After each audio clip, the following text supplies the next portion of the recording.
Most people spend their entire lives pursuing happiness. Aristotle said that was the wrong goal, and he gave a very precise reason why. He did not say happiness was unimportant. He said that the moment you make happiness itself the object of your pursuit, you have already misunderstood what happiness is, and you have almost certainly guaranteed that you will not find it. This matters because the way you understand happiness determines the shape of your entire life.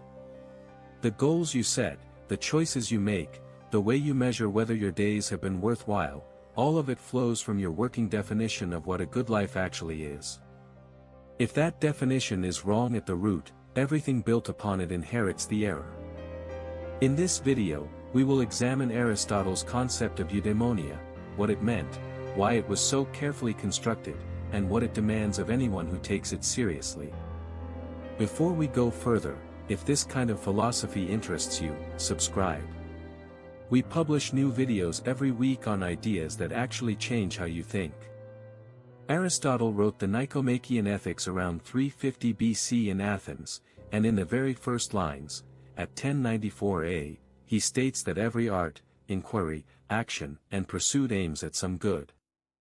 The question he spends the entire work answering is, what is the highest good? His answer was not a feeling, not a reward, not a destination. It was a word that has no clean equivalent in English. Eudaimonia. And understanding that word is the first necessary step.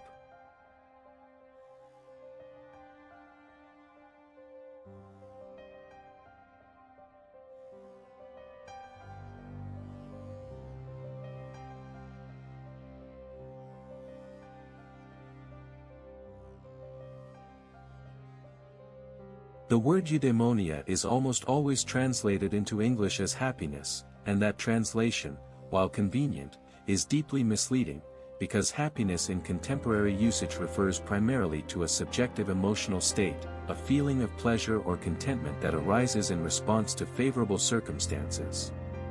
Aristotle meant something categorically different, which is why accepting the translation at face value causes us to misread his entire argument from the outset. The Greek word is composed of two parts, eu, meaning good or well, and daimon, meaning spirit or the animating force of a person's nature. Eudaimonia, therefore, is more accurately rendered as the condition of having a well-functioning spirit, of living in full expression of one's characteristic capacities. What this reveals is that for Aristotle, eudaimonia was not a sensation that happened to you but a condition that you actively brought about through the consistent exercise of your faculties. At Nicomachean Ethics 1098a, Aristotle states this with considerable precision: the good for man is the active exercise of the soul's faculties in conformity with excellence or virtue. Notice that every word in that formulation is doing specific philosophical work. Active exercise, not passive reception. Soul's faculties, not bodily pleasures or external rewards. Conformity with excellence, not mere intention or wishful disposition. The entire definition resists the idea that happiness can be received, purchased, or stumbled into by luck. This distinction between eudaimonia as an activity and happiness as a feeling is not merely semantic, it is structural, because it means that the question Aristotle is asking is not how do I feel good but rather how do I live well. These are not the same question, and they lead to radically different lives. But this raises a harder question: if eudaimonia is an activity, then what specifically is the human being supposed to be doing, and on what basis did Aristotle believe he could answer that?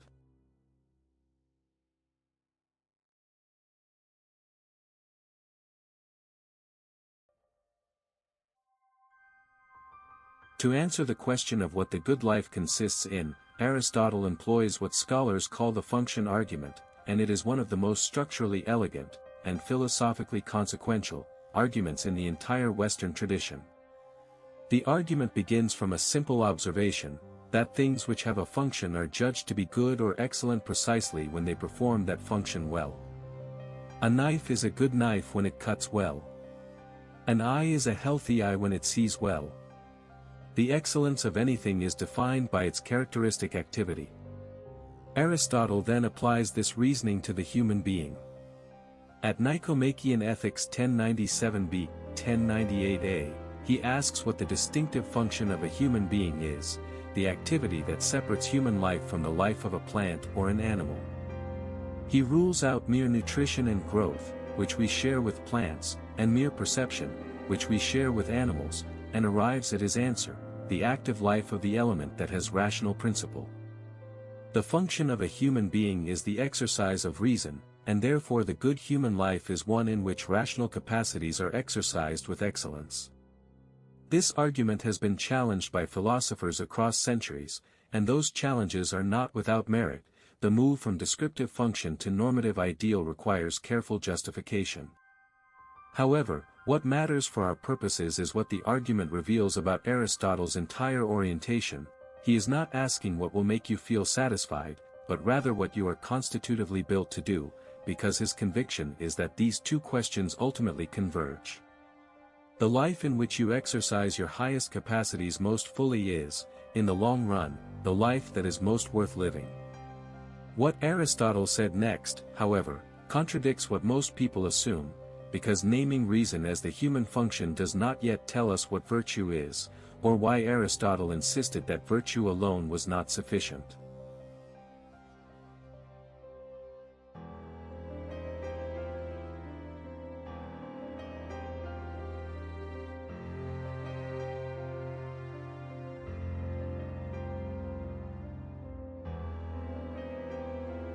One of the most consequential clarifications Aristotle makes in the Nicomachean Ethics is the distinction between having a virtue and exercising it, because these are not the same thing, and conflating them is a persistent error that distorts how most people think about moral development today. At Nicomachean Ethics 1098b, Aristotle observes that just as at the Olympic Games it is not the most beautiful or the strongest who are crowned with laurel but those who actually compete, so too in life it is those who act rightly who actually attain what is noble and good. This analogy is precise in its implications. Virtue, for Aristotle, is not a personality trait you possess in the abstract. It is not a disposition that exists independently of its expression. Virtue is constituted by virtuous action, it is active, habitual, and ongoing.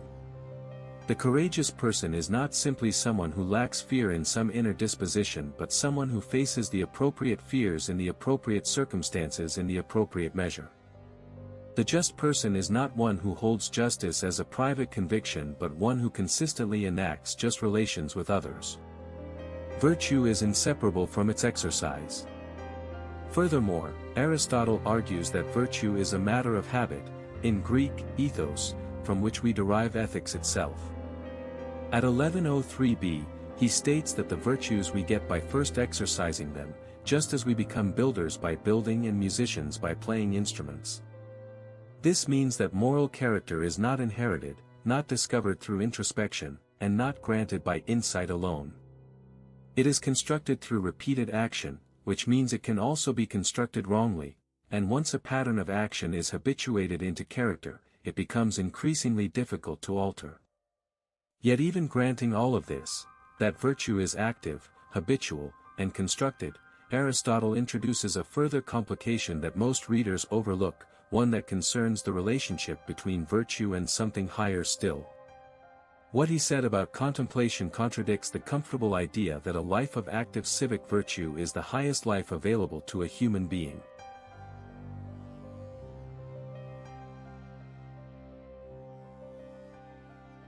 In Book X of the Nicomachean Ethics, at 1177a, Aristotle makes a claim that is perhaps the most demanding in the entire work, and also the one most frequently set aside by readers who prefer the practical ethics of books 2 through 7.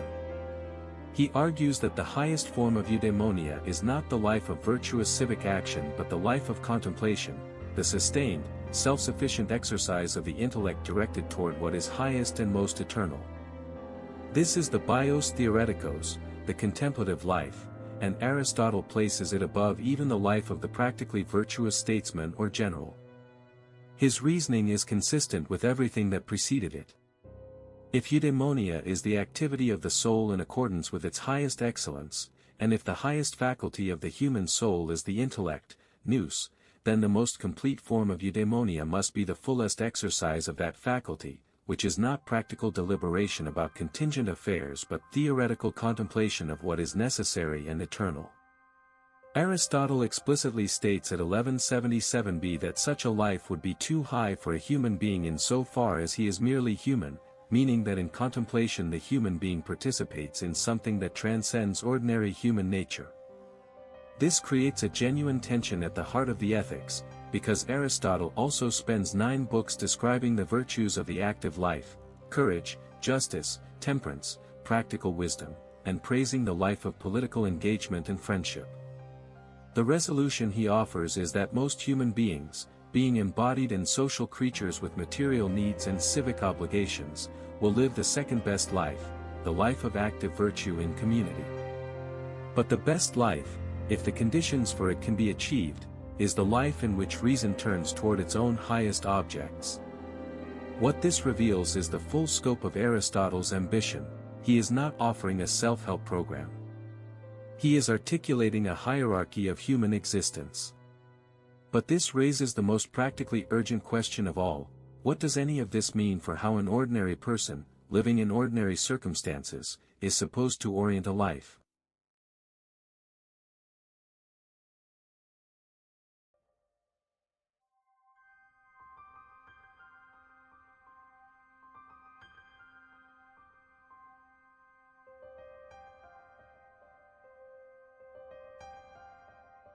Having traced Aristotle's argument from its foundations and the function argument through the active nature of virtue and into the hierarchy of lives culminating in contemplation, we are now in a position to understand what eudaimonia actually demands, and why it is so strikingly different from what the modern world offers as a substitute.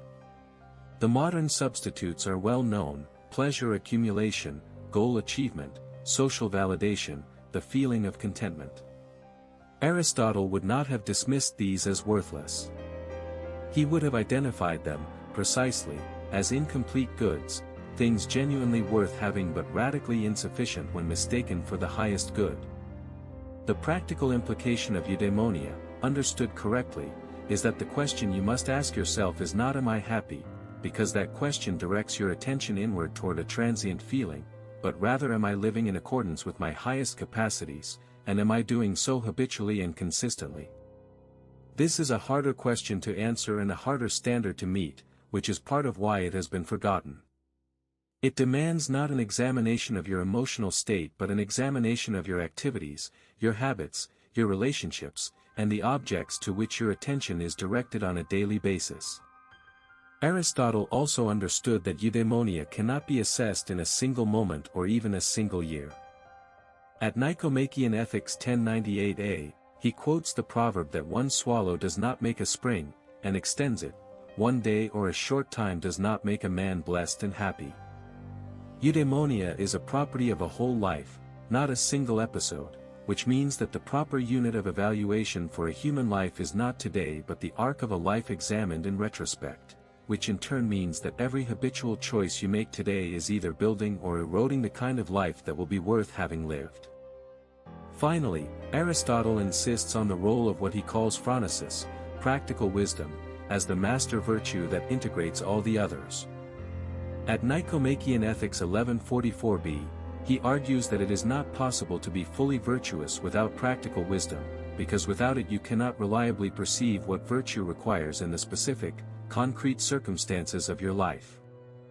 This means that eudaimonia is not achieved by following a set of rules but by developing the judgment to perceive what is genuinely good and the character to act on that perception consistently, over time, in all the varied and unpredictable situations that a human life presents.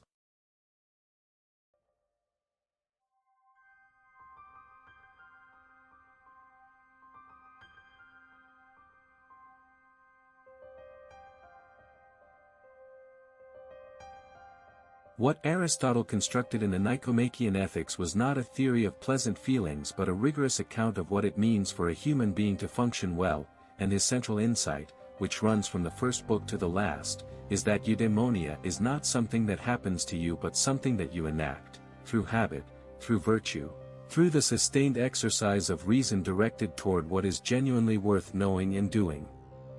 The modern world has, largely, replaced this vision with a thinner one: happiness as comfort, as satisfaction, as the absence of suffering, and the consequences of that substitution are visible everywhere in the restlessness of people who have achieved everything they were told to pursue and still feel that something essential is missing.